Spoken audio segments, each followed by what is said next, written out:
The word was a guillotine, falling swift and silent in the opulent hush of the Concord room. Dismissed. It didn't echo. It was absorbed by the thick damask curtains and the plush Aubusson carpet. But for Eleanor Vance, it was louder than a scream. The sound sliced through the fragile armor of professionalism she wore every day, a single devastating blow to a life already riddled with fractures. Mr. Finney, the restaurant manager, pronounced the word with a surgeon's detachment. His face, usually a mask of forced servility for the guests, was now rigid with a cold, righteous fury. Violation of the Sterling Hospitality Group's financial protocols. Gross insubordination. He listed her sins as if reading from a stone tablet. Her crime, using the $17 from her own pocket, her grandfather's prescription money, to cover the bill for a disoriented old gentleman who had wandered in and ordered a bowl of soup he couldn't pay for. As a security guard, a man she'd shared coffee with just that morning materialized to escort her to the staff exit. She felt the weight of 100 eyes. The diners, their forks hovering over plates of seared scallops and filet mignon, stared with a mixture of pity and morbid curiosity. Her colleagues, their faces pale with fear, avoided her gaze. In this temple of wealth and influence, she had committed the ultimate sacrilege. She had let compassion interfere with commerce. She had lost everything for a simple act of decency. But as she was stripped of her starched black apron, a small, heavy object in its pocket pressed against her fingers. A forgotten cufflink from the old man's table. She didn't know it then, but what she held was not a trinket. It was a key, and the man she had truly served that day, a silent observer in a beggar's disguise, was not just going to change her life. He was about to use that key to unlock a decades-old conspiracy buried deep within the gilded foundations of the very corporation that had just cast her out like refuse. The world thought she was finished. In reality, her story was just beginning. The 5:30 a.m. alarm on Ellie's phone was a gentle chime, a stark contrast to the blaring anxiety that was her constant internal soundtrack. For a few precious seconds, she lay in the pre-dawn stillness of her tiny Boston apartment, listening. She was listening for the cough, the shuffling footsteps, the telltale sign that her grandfather Arthur was having a good day or a bad one. The silence this morning was a small mercy. She slipped out of bed, her feet finding the familiar worn path in the carpet. This apartment, with its peeling paint and rattling sash windows, was a far cry from the life she'd imagined. At 28, she should have been surrounded by the scent of old paper and leather binding, fulfilling her dream of being a historical archivist. She had the degree, the passion, the meticulous eye for detail. What she didn't have was funding. When the city council had slashed the budget for the local historical society 2 years ago, her entry-level position had been the first to go. Now the only history she dealt with was the faded grandeur of the Concord room, a place where she served people who lived in the kinds of brownstones she used to archive. In the small living room that doubled as his bedroom, her grandfather was asleep in his armchair, a thick history of the Massachusetts Bay Colony open on his lap. Arthur Vance had been a history professor at Boston College, a man whose mind was once a fortress of facts and dates. Now dementia was a relentless siege, crumbling the walls of his memory day by day. Some days he was lucid, the brilliant, witty man who had raised her. On others, he was a frightened stranger, lost in the corridors of his own mind. He was the reason she endured the 12-hour shifts, the condescending patrons, and the tyrannical rule of Gerald Finney. Her reflection in the bathroom mirror was a study in exhaustion. The inquisitive spark in her hazel eyes was dimmed, overshadowed by the faint, persistent crease of worry between her brows. Her auburn hair, which she used to wear in intricate braids, was scraped back into a severe, functional bun, a style dictated by the Sterling Hospitality Group's Employee Handbook, page 17, subsection C. She buttoned the crisp white shirt, straightened the black bow tie. The uniform was elegant, designed to make the staff blend into the background, to be unobtrusive servants to the city's elite. As she slipped on her sensible, non-slip shoes, she ran through the mental checklist that governed her days. Grandpa's morning meds, check fridge for milk, iron Mr. Henderson's favorite newspaper, and above all, remain invisible to Mr. Finney. Gerald Finney was a man who managed by the book because he was terrified of the people who wrote it. He was a small man, given a taste of power, and he wielded it with the petty precision of a despot. To him, excellence wasn't about service. It was about metrics. Table turnover rates, wine upsell percentages, linen fold crease angle consistency. Empathy was a variable that didn't fit on his spreadsheets. Vance, your smile is at a 15-degree angle. Company standard is 20, he'd once hissed at her during a busy dinner service. It projects an atmosphere of melancholy, which is detrimental to dessert sales. After ensuring her grandfather was settled with his breakfast and the morning news, Ellie stepped out into the crisp Boston air.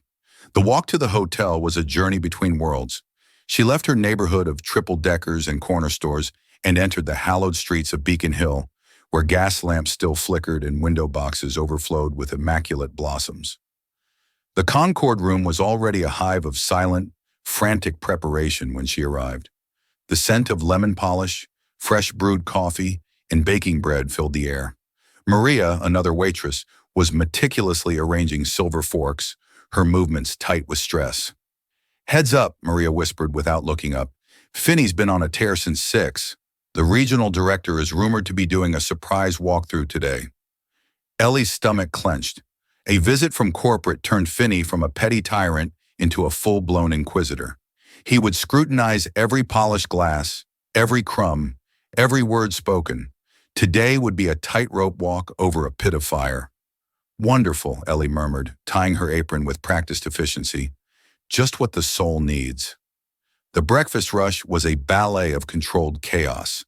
Ellie moved with a grace born of necessity, her archivist mind a secret weapon. She didn't just remember orders, she remembered patterns. She knew that Mrs. Albright in booth 3 always asked for a second pat of butter 5 minutes after her toast arrived. She knew that the lawyers at table 9 always split the bill 3 ways, but only one paid with a corporate card. These were the details that made service seamless, the details that kept her tips and her grandfather's well-being afloat. She navigated the floor, a ghost in a white shirt, her smile fixed at a perfect, Finney-approved 20-degree angle. She was patient with a table of tourists arguing over a map. She was discreetly attentive to a well-known city councilman having a hushed breakfast meeting. She even managed a genuine moment of connection with Mr. Henderson, a lonely widower who came in every morning. She noticed his signature on the credit card slip was becoming shakier each week, a small, sad detail that reminded her of her grandfather. Her mind cataloged it automatically. Through it all, she felt Finney's gaze on her, a physical pressure on the back of her neck. He stood by the host stand, clipboard in hand, a predator watching his territory. She saw him tap his watch when she spent an extra 30 seconds helping Mr. Henderson read the specials. She saw his lip curl when a child at another table spilled juice, forcing her to pause the relentless rhythm of service to clean it up. By late morning, the rush ebbed. Ellie took a rare moment to breathe, leaning against the polished mahogany of the service bar. Her tips were decent so far, but the cost of the new memory care specialist the doctor recommended for her grandfather was a towering, terrifying number. She needed a good day. She needed a few more generous tables. She needed to be perfect. It was then at exactly 11:15 a.m. that the heavy oak doors of the restaurant swung open, and a man stood silhouetted against the bright morning light. He wasn't a guest. He was a specter.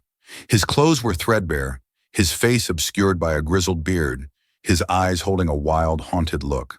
He looked like he had been pulled from the depths of the city's despair and deposited on their pristine doorstep. Finney saw him instantly. His posture straightened, his face hardening into a mask of disgust.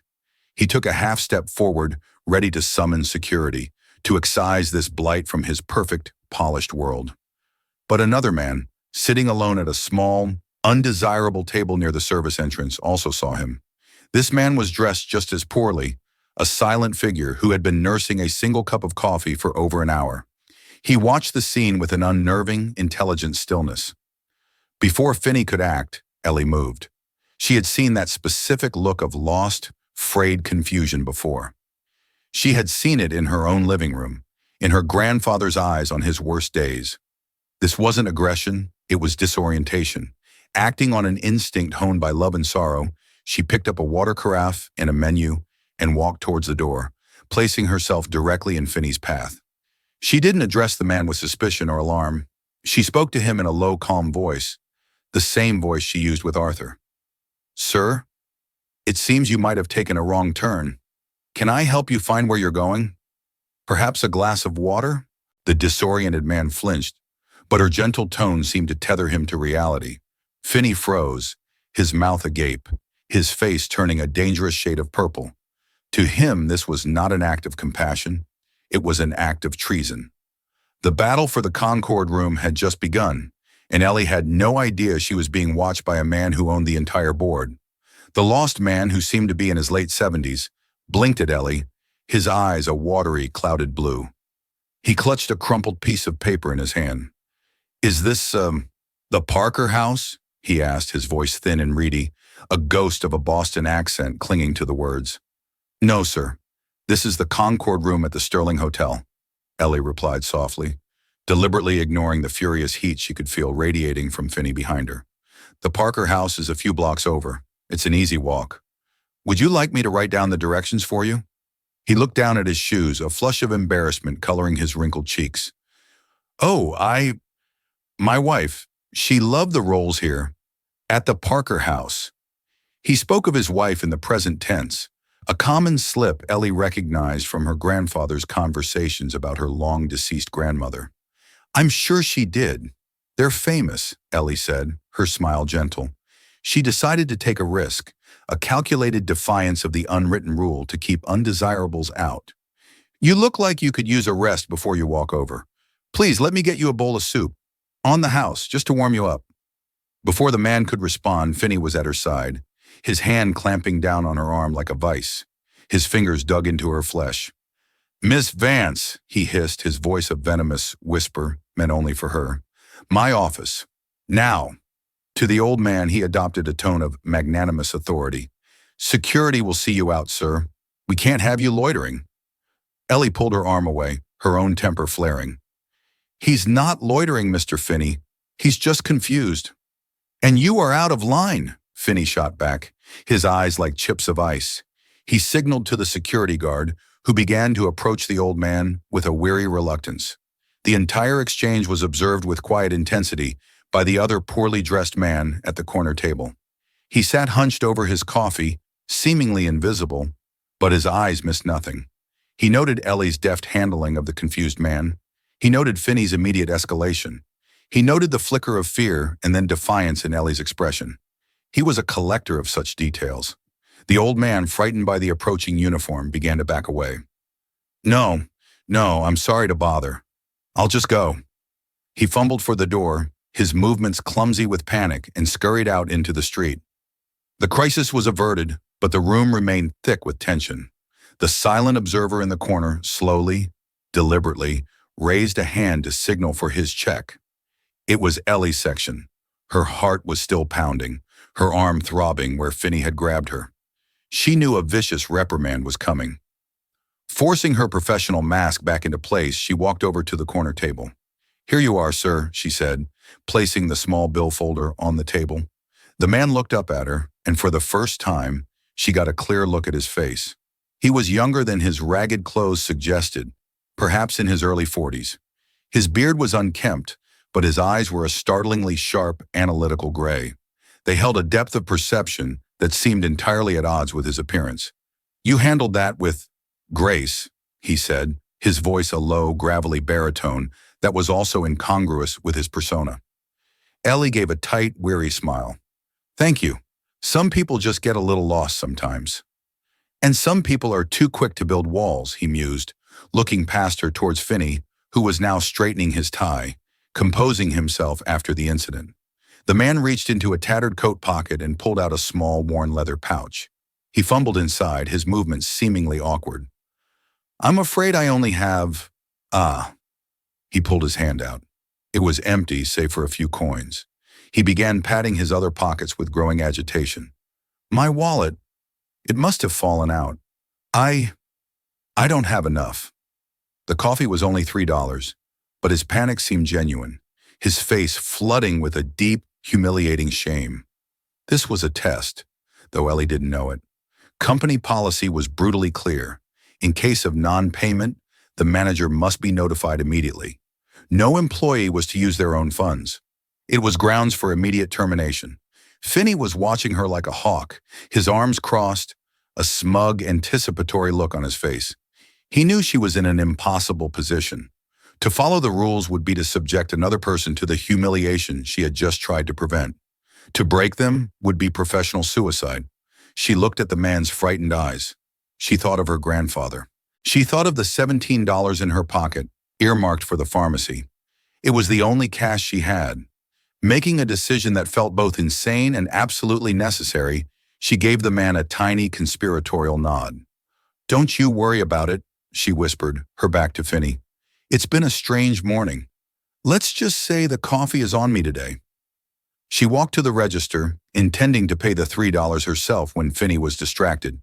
But he wasn't going to be distracted. He met her at the terminal, blocking her path. "Problem, Miss Vance?" he asked, his voice dripping with false concern. "No, sir. Just cashing out a table," she said, her voice betraying a slight tremor. "Really? Because from where I was standing, it looked like your customer was unable to pay," Finney said, his voice rising just enough to draw the attention of the nearby staff. "And it looked like you were about to engage in an unauthorized transaction. Am I mistaken?" The man at the table watched, his face a mask of feigned helplessness. He was the catalyst, the stone thrown into the pond, and he was watching the ripples spread. He found the money," Ellie lied, her cheeks burning. It was a foolish, desperate lie. "Did he?" Finney's smile was a cruel slash. "Then you won't mind if I go and confirm that with him, or perhaps we should just check the security cameras. They have a remarkably clear view of this station." Ellie's shoulders slumped in defeat. She was caught. There was no way out. "I was going to pay for it," she admitted, her voice barely audible. "It was $3. Finney's face lit up with triumphant fury. This was more than he could have hoped for. It wasn't just a breach of protocol, it was a confession. He turned, raising his voice to a declamatory pitch, ensuring the entire room was his audience. "So, not only do you defy a direct order by engaging with vagrants," he announced, his voice ringing with theatrical indignation, "but you now attempt to steal from the company by covering for a deadbeat." "I wasn't stealing," Ellie protested, her voice rising in desperation. "I was using my own money. The company wouldn't have lost a thing." "Oh, it's far worse than that," Finney boomed, warming to his theme. He was no longer just a manager. He was a prosecutor delivering his closing argument. "You are using your own funds, co-mingling personal assets with company revenue. You are creating a precedent. What's next? Do we just let anyone wander in off the street and dine for free because our staff feels pity for them? This is not a soup kitchen, Miss Vance. This is the Concord Room, an establishment with standards. Standards you have single-handedly dragged through the mud." The humiliation was a physical weight, crushing the air from her lungs. The diners were staring openly now, their meals forgotten. Maria had tears in her eyes. The security guard looked at the floor, ashamed.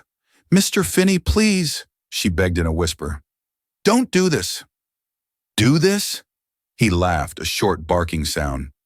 "I am upholding the values of the Sterling Hospitality Group. I am protecting this business from the rot of sentimentality. You, Miss Vance, are a liability." He took a deep, satisfying breath, savoring the moment. "Eleanor Vance, your employment is terminated. Effective immediately. You are dismissed." He spat the word out. The finality of it hung in the air, absolute and irrevocable. Numbly, Ellie began to untie her apron. Her hands were shaking so violently she could barely manage the knot. As she fumbled with it, the man in the corner, the cause of it all, stood up. He looked from Finney's triumphant face to Ellie's devastated one. He reached into his coat again, and this time he pulled out a thick, pristine roll of $100 bills, peeling one off and placing it on the table. "For the coffee," he said, his voice now stripped of its gravelly pretense, clear and cold as a winter morning. "And for the trouble?" He looked directly at Ellie, his gray eyes holding a message she couldn't decipher. Then he turned and walked out, leaving a stunned silence and a $100 bill in his wake. Finney stared at the money, then at Ellie, his face a mess of confusion and rage. But it was too late. The gears of his petty justice had already turned. As the security guard led her towards the staff exit, Ellie's mind was a maelstrom of panic and despair. How would she pay the rent? How would she afford Arthur's care? In her daze, she finished untying her apron and folded it, her movements robotic. As she did, her fingers brushed against something hard and small in the pocket. She remembered picking it up from the floor by the confused old man's table after he'd rushed out. She had acted on instinct, the archivist's reflex to secure a found object. Without thinking, she slipped her hand into the pocket and closed her fist around it. It was a cufflink, old heavy silver, tarnished with age. In the center was a small, intricately carved crest, a ship's compass overlaid with a sprig of oak leaves. It was unique, it was a detail, and in the wreckage of her life, it was the only thing she had left to hold on to. The walk from Beacon Hill back to her own neighborhood felt like a journey across a foreign country. The familiar Boston streets seemed hostile, the brick townhouses passing judgment on her failure. Each step was a hammer blow, driving the reality of her situation deeper into her soul. Dismissed, terminated, liability. The words marched in lockstep with her frantic, terrified thoughts. She let herself into the quiet apartment, the scent of old books and Earl Grey tea, a painful reminder of the life she was failing to protect. Her grandfather was dozing in his chair, the television murmuring a local news report. He hadn't noticed her early return. She was grateful for the small reprieve from having to explain the inexplicable. How could she tell him she'd lost her job, their only lifeline, over a $3 cup of coffee in a moment of misplaced kindness? She sank onto the lumpy sofa, the springs groaning a weary complaint. The numbness that had carried her out of the restaurant was beginning to recede, replaced by a tidal wave of pure, cold panic. Rent was due in a week. The electric bill was already on its second notice. The new medication Dr. Evans wanted to put Arthur on cost a staggering $600 a month, a sum that had seemed daunting before and was now cosmically impossible. She buried her face in her hands, her breath coming in ragged, shallow gasps. She had always prided herself on her resilience, her ability to find order in chaos, whether in a dusty archive or a frantic dinner service. But this was different. This wasn't a problem to be solved. It was a cliff she had been thrown from. Her fingers uncurled, and she stared at the object in her palm, the cufflink. In the dim light of the apartment, the silver gleamed softly. The crest, the compass, and the oak leaves was beautifully rendered, a work of forgotten craftsmanship. For a moment, her archivist's brain took over, a welcome escape from the panic. The design was unusual. It wasn't a family crest she recognized from the old Boston Brahmin families. It had a more commercial, almost nautical feel. It was a piece of history, a tiny, tangible link to a past she couldn't identify. It was a puzzle, and for a fleeting second, she felt a flicker of her old self, the woman who loved puzzles more than anything. The flicker died as quickly as it came. A cufflink wouldn't pay the rent. It wouldn't keep the lights on or put food on the table. It was just a piece of metal, a souvenir from the worst day of her life. She was about to toss it onto the coffee table when a sudden, jarring memory surfaced. Her grandfather. Months ago, during one of his lucid spells, they had been looking through old Boston business ledgers for a small project. He had been tracing the genealogies of local shipping companies. "You see, Ellie," he'd said, his finger tracing a name in a faded directory from the 1960s. "Before the big conglomerates swallowed everyone up, this city was built by smaller, family-run enterprises, like the Oak Haven Maritime Company. Their logo was a compass and an oak sprig, symbolized guidance and strength. A fine old firm. Disappeared almost overnight in '68. A tragedy. Oak Haven Maritime. A compass and an oak sprig." Ellie's heart began to hammer against her ribs. She scrambled to the bookshelf, pulling down the heavy, leather-bound directory her grandfather had been using. Her fingers, still trembling, flipped through the brittle pages. Ma. Oak Haven. There it was. Oak Haven Maritime Company, Pier 17. Founder, Silas Croft. And there next to the entry was a tiny inked drawing of their corporate logo. It was an exact match. A wave of dizziness washed over her. The confused old man? Could he have been a Croft? It was an old Boston name, but not one she'd heard in years. It was a long shot, a wild coincidence. She tucked the cufflink safely into a small box on the mantelpiece, her mind reeling with the impossible connection. What did it mean? Probably nothing. A ghost from the past, a sad echo of a fallen company. It didn't change her present circumstances. She was still unemployed, still terrified. Meanwhile, across the city, in a penthouse apartment overlooking the Charles River, Julian Croft was shedding his disguise. The threadbare coat and worn boots were tossed into a bag for incineration. He stepped under the needle-sharp spray of a hot shower, scrubbing away the grime and the cloying scent of destitution. But he couldn't wash away the image of Eleanor Vance's face as her world collapsed around her. He was not some vagrant. He was Julian Croft, the sole heir to the Sterling Hospitality Group, the grandson of the man who had built the empire. He was worth billions, a man who lived in a world so insulated from reality that he had to manufacture it with disguises. This wasn't a PR stunt, some undercover boss foolishness. It was a penance. His grandfather, Alistair Croft, had started Sterling with a handful of trusted partners, men like Silas Oakhaven. But over the years, as Alistair grew frail and a new board of directors took over, those original partners had been systematically, ruthlessly bought out, forced out, or ruined. Oakhaven Maritime was the first to fall. Silas, his grandfather's closest friend, had lost everything in what was called a hostile takeover. He died a broken man a year later. Julian, who had inherited the throne after his grandfather's death, was haunted by these stories. He suspected foul play, a conspiracy orchestrated by the very men who now sat on his board, men who had been with the company for 50 years. He was hunting for ghosts, looking for leverage, for any sign that the company's soul hadn't been completely poisoned. That's why he was at the Concord Room. The hotel had been the site of the final, ruinous meeting with Silas Oakhaven. He had orchestrated the entire scene. The $100 bill was a distraction. The lost wallet was a test of the staff's protocol and integrity. He had expected to see petty theft or rigid, unthinking adherence to rules. He had not expected to see an act of such quiet, costly courage.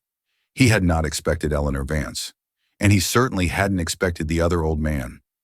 That was a variable he hadn't planned for, a random piece of chaos that had revealed more than his own careful setup ever could have. He had watched Ellie handle the man with a professional tenderness that felt utterly alien in his world of cutthroat negotiations and leveraged buyouts. Then he had watched Finney, a man his company promoted and rewarded, crush her for it. "Get me everything on the manager at the Concord Room, Gerald Finney," he barked into his phone to his head of security, a former MI6 agent named Declan. "And the waitress he fired this morning, Eleanor Vance. I want a full workup. Financials, family, history, everything, by sundown." He paced his vast minimalist apartment, the city lights glittering below like a carpet of fallen stars. He had seen the rot up close. Finney wasn't an anomaly. He was a symptom of the disease Julian's own grandfather had allowed to fester. A culture that rewarded soulless efficiency over human decency. And Ellie Vance was its latest casualty, the cufflink. That was the other unplanned variable. It was one of a pair his grandfather had given Silas Oakhaven as a gift. Julian had found the single cufflink in his grandfather's safe after he died. He had no idea how the confused old man had come by its mate. But Ellie had picked it up.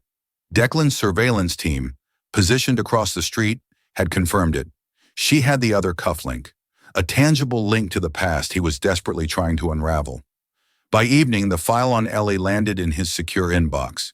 He read about her terminated job at the Historical Society, her student debt, her grandfather, Arthur Vance, the retired history professor with advancing dementia. He saw the mounting medical bills, the overdue notices. He saw a life of quiet desperation, held together by a thread. There was no guile in her file, no angle, no hidden agenda. She was exactly what she appeared to be. A good person drowning in bad circumstances. A cold resolve settled over him. He had gone looking for a conspiracy and found a conscience. He had intended to use the situation to gain leverage over his board. Now it was personal. Finney had provided the perfect pretext.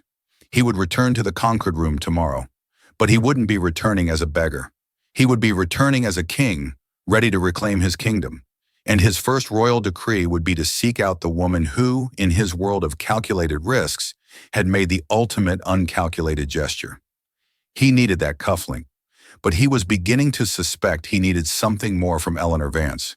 He needed her to remind him what his family's name was supposed to stand for. The Concord room was a theater of anxiety the next morning. Mr. Finney was preening, puffed up with the self-importance of a man who had successfully defended his fortress.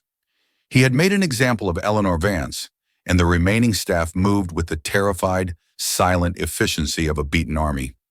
They polished silver that already gleamed, straightened chairs that were already perfectly aligned, their smiles as brittle as spun sugar. At precisely 10 o'clock, the heavy oak doors swung open. Finney, standing at the host stand, pasted on his most obsequious smile.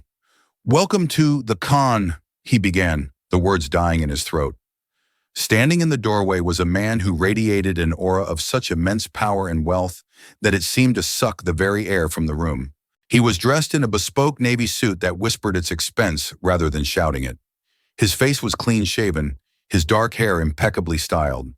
Behind him stood two other figures, a severe-looking woman with a leather portfolio and a tall, impassive man whose eyes scanned the room with unsettling calm. It took Finney a full 10 seconds for his brain to bridge the impossible chasm. It was the face of the beggar from yesterday, the same analytical gray eyes, the same strong jawline, now unobscured by a scraggly beard.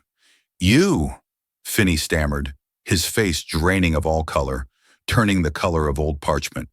"Me," the man said, his voice no longer gravelly, but a smooth, cultured baritone that carried an unmistakable note of command. He stepped into the restaurant, his handmade leather shoes making no sound on the thick carpet. "We met yesterday, though you knew me as someone else. My name is Julian Croft." A collective silent gasp went through the staff. Even the chefs peered out from the kitchen. Croft, as in the Sterling Croft building downtown, as in the Croft wing at the Museum of Fine Arts, as in the Crofts. Finney looked as though he might faint. Mr. Croft," he whispered, his entire body trembling. "Sir, I had no idea. If I had known who you were—" "If you had known who I was," Julian cut him off, his voice dropping to a dangerously quiet level, "you would have acted differently. That is precisely the problem." He gestured to the two people behind him. "This is Alana Reed, my chief counsel, and this is Declan, my head of security. We are here to conduct a full, top-to-bottom review of this establishment's management and operational protocols, starting with you, Mr. Finney." Finney's carefully constructed world was atomizing before his eyes. "Sir, I assure you, my actions yesterday were strictly by the book, the Sterling Hospitality Handbook." "I have read the handbook, Mr. Finney," Julian said, his eyes cold as a winter sea. "My grandfather wrote the first draft. It was intended as a guide, not a holy text to justify cruelty. You used it as a weapon to humiliate and terminate an employee for an act of compassion. An employee, I might add, who showed more grace and professionalism in 5 minutes of dealing with a confused member of the public than you have shown in your entire career." He turned his attention to the stunned staff. "I want to make something clear to all of you," he said, his voice resonating through the silent room. "Your jobs are not in jeopardy. The system you have been forced to work under, however, is." His gaze landed back on Finney, who seemed to shrink inside his suit. "You are suspended, pending a full investigation. Declan will escort you from the premises. You will not speak to any member of the staff. You will turn over your keys, your passcodes, and your company phone. Is that understood?" Finney could only nod, his face a mask of pure terror. As Declan stepped forward to escort the disgraced manager away, Julian turned to the assistant manager, a young, nervous woman named Sarah. "Sarah, I need to make a phone call. Would you please find me the personnel file for Eleanor Vance?" A few minutes later, Julian stood in the now empty manager's office, Ellie's file in his hand. He dialed the number listed. He let it ring once, twice, a third time. "Hello?" The voice on the other end was frayed, exhausted, but still resilient. "Miss Vance." "Eleanor Vance?" Julian said, his own voice softer than he intended. There was a hesitant pause. "Yes? Who is this?" "My name is Julian Croft. I was the man at the corner table yesterday. The man with the coffee." The silence on the line was profound, a chasm of disbelief and confusion. I don't understand. $100 is the least of what I owe you," Julian said. "Miss Vance, I am the owner of the Sterling Hospitality Group, and I am profoundly, deeply sorry for what happened to you. Your termination was a travesty, and it will be rectified. But that's not the only reason I'm calling." He took a breath. "I believe you may have found something at the restaurant yesterday. Something that was dropped. A piece of jewelry. A cufflink." Another pause, this one charged with a new energy. "Yes," she said, her voice now sharp with cautious intelligence. "I have it. I need it back, Miss Vance. It's of immense personal value," he said, testing her. This was the moment. Would she demand money? A job? "It's from the Oak Haven Maritime Company," she said simply. "The crest.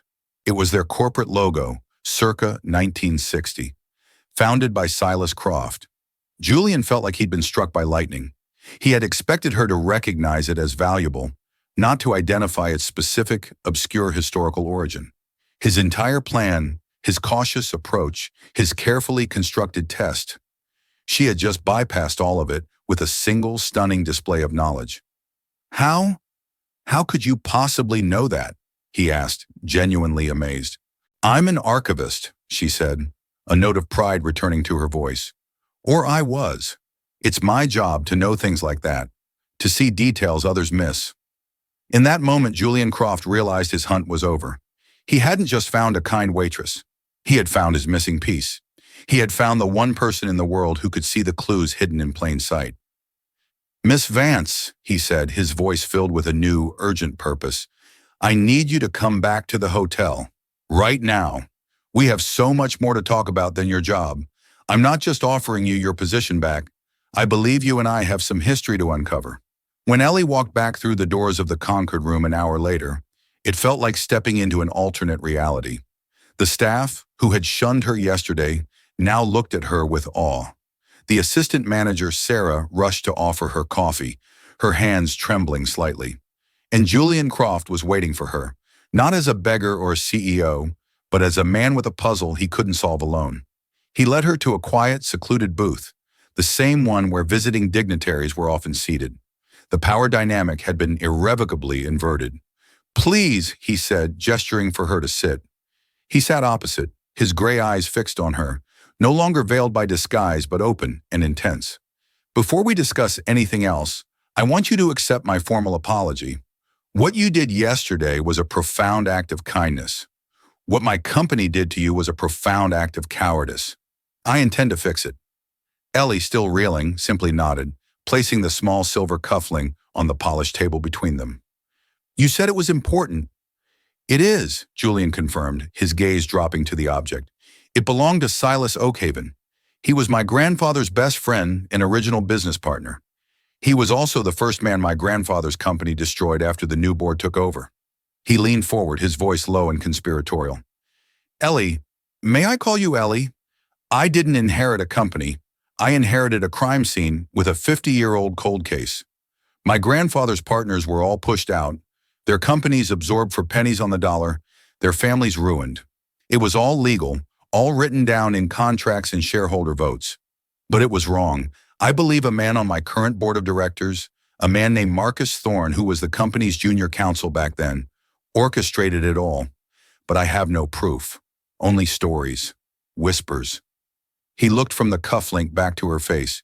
"You didn't just find a piece of jewelry, Ellie. You identified it. You connected it to a piece of forgotten history. That's a skill I cannot buy.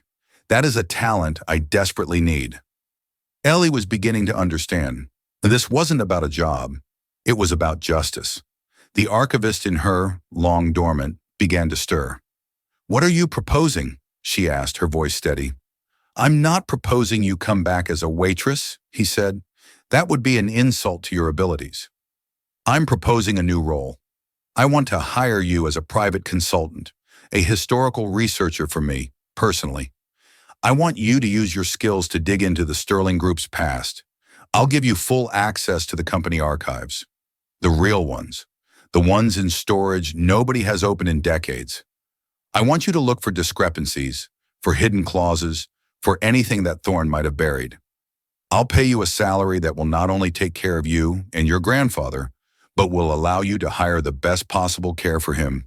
And in return, you will help me find the truth.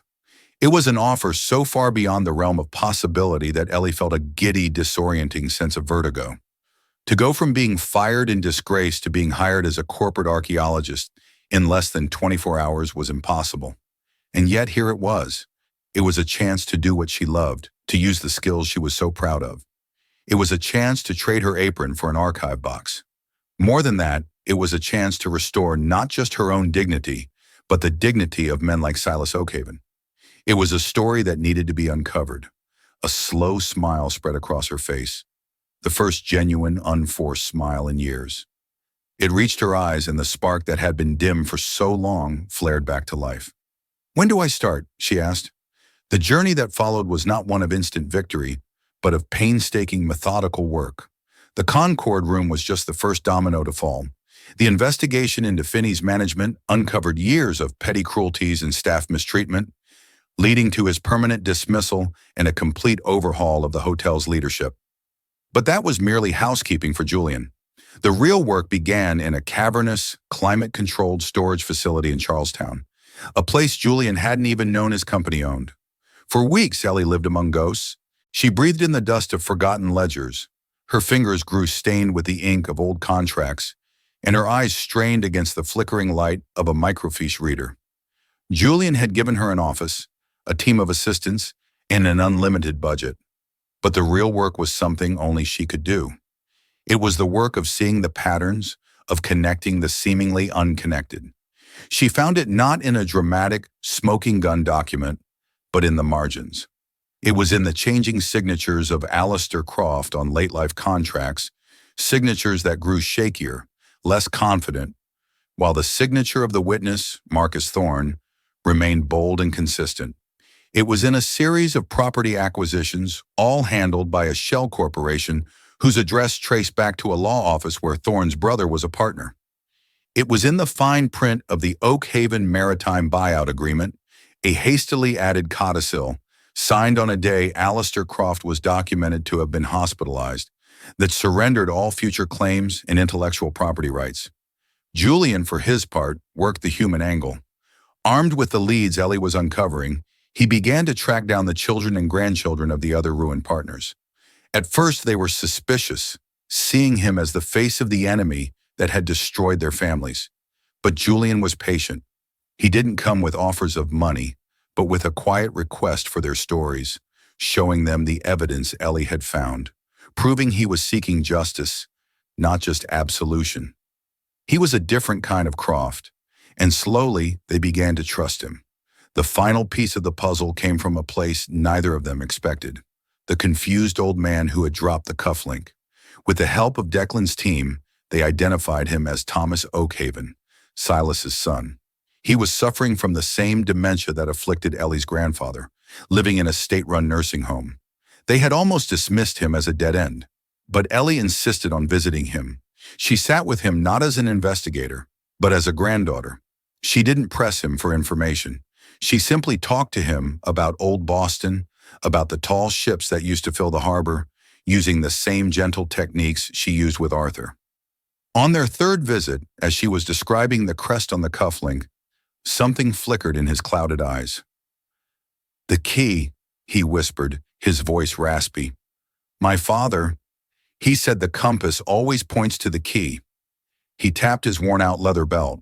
Later, examining the belt, Ellie found it. Not a key, but a tiny slit in the leather backing. Inside, perfectly preserved, was a microfilm negative. It was a copy of the original, unaltered page from the Oakhaven contract, the page without Thorne's fraudulent codicil. And on the back, in Silas Oakhaven's handwriting, was a note. Alistair was unwell. Thorne forced this. This is the true agreement. It was the proof they needed, the undeniable, concrete evidence of Marcus Thorne's decades-long betrayal. The final confrontation didn't happen in a courtroom. Julian called an emergency board meeting in the same grand boardroom where the fates of so many good men had been sealed. Marcus Thorne, now a venerable silver-haired patriarch of the company, sat at the head of the table, exuding confidence. Julian didn't shout, he didn't accuse. He simply laid out the story, piece by meticulous piece, with Ellie by his side. He presented the altered contracts, the Shell Corporation records, the testimony from the wronged families. And for his finale, he projected the image from the microfilm negative onto the large screen at the end of the room, next to the fraudulent version from the company's official records. The silence in the room was absolute. Thorne's face, a mask of aristocratic composure for 50 years, finally crumbled, revealing the withered, greedy man beneath. The story of Eleanor Vance and Julian Croft became a quiet legend within the Sterling Hospitality Group. It wasn't about a billionaire saving a waitress. It was about how two people, from two different worlds, came together to right a historical wrong. Julian didn't just write a check to the families his company had harmed. He created a new partnership, offering them significant, non-voting shares in the company, making them beneficiaries of its success once more. He established the Alistair Croft Foundation for Ethical Business, with a mission to fund and support small, family-run companies. And for Ellie, the reward was more profound than any salary. Julian, using the foundation's funds, bought the building that housed her old historical society and endowed it with a permanent grant, ensuring it would never again be at the mercy of city council budgets. He named her its executive director. On the day of the grand reopening, Ellie stood at a podium, the tarnished silver cufflink now preserved in a display case behind her. She looked out at the crowd, at the smiling faces of the Oak Haven family, at her colleagues from the society, at her grandfather Arthur, sitting in the front row having a very good day. Julian stood at the side, watching her with a quiet pride. She had her life back, not the one she had lost, but a better one, a life built not on enduring injustice, but on correcting it. She had learned that a person's true worth wasn't measured in their job title or their bank account, but in their willingness to see the details others miss, to listen to the stories others ignore, and to fight for the history that has been deliberately forgotten.